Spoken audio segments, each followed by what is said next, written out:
Welcome back to the final episode of ChemCon TV at ChemCon Asia 2024, with today an interview on understanding the value chain challenges of downstream users, a statement on PFAS, and we will say farewell to our local reporter Michael. But first, some sound bites from our Sustainable Thursday sessions. We started with scoping what does sustainability mean in practice, with very interesting overview of the European legislative and regulatory challenges. And the most important one being that industry will have to transition not only in their materials and products, but also in their supply chain from linear to circular. Very interesting context of political dynamics as well, where Europe is also exporting legislation outside Europe. We were talking also about legislation that will be impacting non-European companies, but also other countries in Asia that are copying the taxonomy model. In addition to the challenges, we discussed, however, also the fact that taxonomy is creating also opportunities because it does introduce a common, understandable language to attract sustainable finance. There was also quite a lively discussion about technologies that can be used to support sustainability implementation. And while there are technologies like blockchain, artificial intelligence, and the digital product passport, the audience and the speakers agreed that technologies alone can't solve the challenge. You need people who have the right skills and capabilities. You need to have the right resources, and last but not least, it's all about data. Having master data in place and also high quality information from your supplier to be able to credibly communicate the sustainability performance of your products. This looks like a mission impossible. However, we all agreed there are ways to simplify, to streamline, so no reason not to take action, exchange, communicate, share your ideas and learnings, then we all can make a difference. Many topics were addressed during Sustainable Thursday. Let's connect with Michael and see what he likes to show us today. Yesterday, you showed us some interesting transformations. Benjakitti Park, here in central Bangkok, went through its own astonishing transformation. To the eye of the beholder, it might appear that this is a factory, and in fact, it was a cigarette packaging plant. But now, it's going to be turned into a ping pong facility that's free for everybody, and a part of Bangkok's newest public park. But not just any public park. Bangkok is trying something new here. They've successfully turned the area back into what was once here hundreds of years ago, a wetland. This wetland actually helps to purify water out of the local canals. During the hot summer months, Bangkok is embracing a more sustainable approach in this park and will simply allow parts to dry out without watering them from the city water supply. Benjakitti Park is now home to all sorts of wildlife, including birds, bees, frogs, fish, you name it.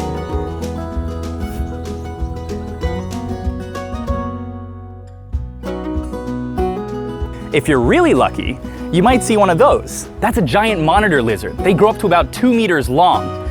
They look kind of scary, but they'll leave you alone, unless you try to wrestle them. What an awesome animal. Great story where you showed us how Benjakitti Park rose like a phoenix out of the ashes. Actually, the name of this elephant. Thanks. Please share more mythical stories in your next episode of What in a What? Mythical creatures, huh? I think I can do that. Shouldn't be too challenging. Not like wrestling one of those lizards. Don't wrestle one of those lizards. Talking about challenges, in today's interview I discussed value chain challenges of downstream users with Julius and Jiraphat Thansandose. Jira and Julius, what are your personal dragon fruit dreams for implementing more sustainability in your businesses? The dragon fruit is all about prosperity. I love the work that I do, but I'm also lazy. And I would love to see the concepts like sustainable by design would be truly implemented by the industries we're in, and that we're not running after the facts when they're called out on something, and we then have to explain it away and find some excuse to get some additional deadline for them to comply to it. I think if this concept of sustainability were to be implemented across the supply chain from the start, in a way much that Jira talks about it, then it would be much easier that when the moment comes, if you need the authorities to give you some flexibility for whatever reason, it's much easier to justify if sustainable by design is in there. And that would be my dragon fruit dream. And Jira, what is your personal dragon fruit dream? Okay. My dream is that everyone in the organization and also in the value chain have the same understanding about why we have to work on the sustainability to reduce the impact that we create to our planet. If everyone have the same understanding and have the want to do for it, then it's going to be underlying in everything that they do without me going to tell them that you need to do this way, but it's coming from themselves. And if we can do that, I believe that we will reduce many discussion that we spend negotiating why we need to do this way, because it's coming from them. It's coming from that they understood that, oh, we have to do it because we only have one planet, right? If we don't do it today, how are we going to live? How our next generation is going to live? We want to leave our planet in the place where the next generations can live the way that we enjoy it, and that's my dream. Please watch the complete interview on our YouTube channel. After this interview, time to connect with a local reporter. Michael, what do you like to spotlight in this last episode of What's What in a What?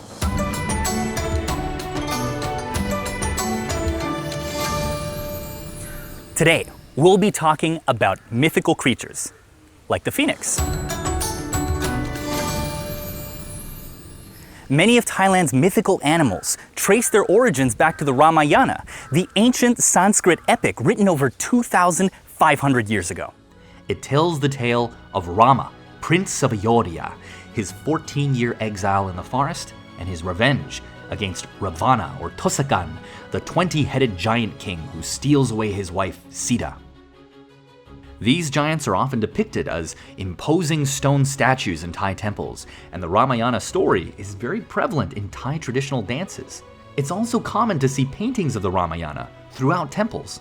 Another one of the mythical animals that you'll see all over Thailand are these. These are Naga, or Payanak, the great sea serpent. It's actually the national symbol of Thailand, and it's believed to be a guardian of water and Buddhism. Many Thai roofs all over the country are adorned with Naga heads. Thanks for that, Michael. I have a question for you. The other day I saw someone putting food in front of a shrine that looked like a tiny house. What was that? So fun fact, 8 years ago I was in a horror movie called Ghost House, and it's about what happens when you disrespect the spirits living in one of these spirit houses, or San Prapum. You'll actually see these all over Thailand, and Thai people believe that if you make offerings to the spirits, like this delicious bottle of cream soda over here, that you'll make them happy and they'll watch over you.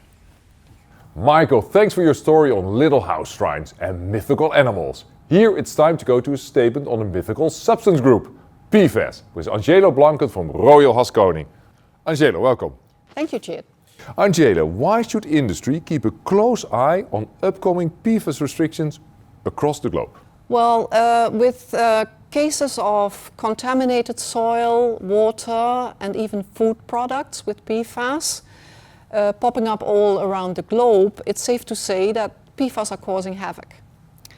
The public concern is raising, and especially regarding widespread use, the persistence, the effect PFAS may have on human health and the environment. And therefore the pressure on regulators to act is increasing. This also means that industry needs to act. More and better data is needed on a presence of PFAS in their products. And your statement is? More and better information is needed for an improved impact assessment of PFAS. Thank you, Angélo. I'm sure with all the upcoming PFAS restrictions in the various states in the USA, this will be an important topic also at ChemCon the Americas 2025 in March. Now it's time to say farewell to Michael. Michael, what is the final Bangkok boon you'd like to share with us? We started with Muay Thai, so I guess it's only fitting that we finish back here at Kiat Songrit Gym. Let's get back to our workout.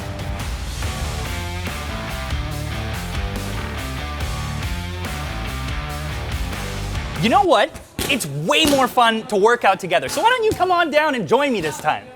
That's very tempting, but I'm afraid I still need to present today's forecast. So maybe you can use my camera guy Henk as your punching bag. Okay. How about it, Henk? You in? That's what I like to hear. Let's go. All right. This is my cameraman, Henk. Now, Henk here apparently used to be something of a fighter himself, that right? Okay. Well, let's see how you stack up against the trainers here in the ring.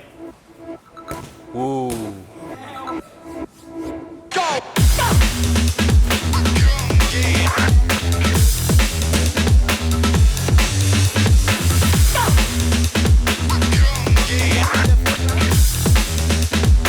Whoa! You know, Muay Thai is one of the most effective martial arts in the world for a reason. The strikes are efficient, they're hard, and they make maximum use of your momentum and your size. I highly recommend giving it a try if you haven't. Yeah.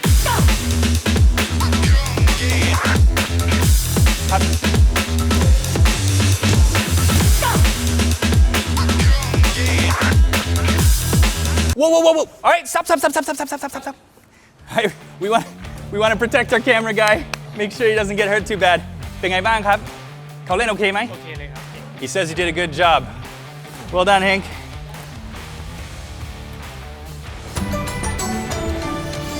Oh, and because you did such a great job, I have an elephant to give you. This is the Disco elephant, which highlights one of Bangkok's other famous attributes, which is its incredible nightlife. So I hope you, now that we're done, go out and experience everything Bangkok has to offer at night and have a great time. Thank you so much for all the great work that you did. That's all from me. I'm Michael New from CCTV in Bangkok. Thank you so much. สวัสดีครับ Michael, thank you for your awesome stories this week. Henk, enjoy tonight. Here it's time for the forecast of the day. Today we start the morning with Australia, Japan and Taiwan, followed by downstream user challenges. In the afternoon, risk assessment and management in the supply chain, and this week's grand finale, PFAS restrictions. Once again, thank you for watching. It was our privilege again sharing all the news with you this week. We hoped you liked it, and we look forward to seeing you at ChemCon the Americas 2025 in Boston.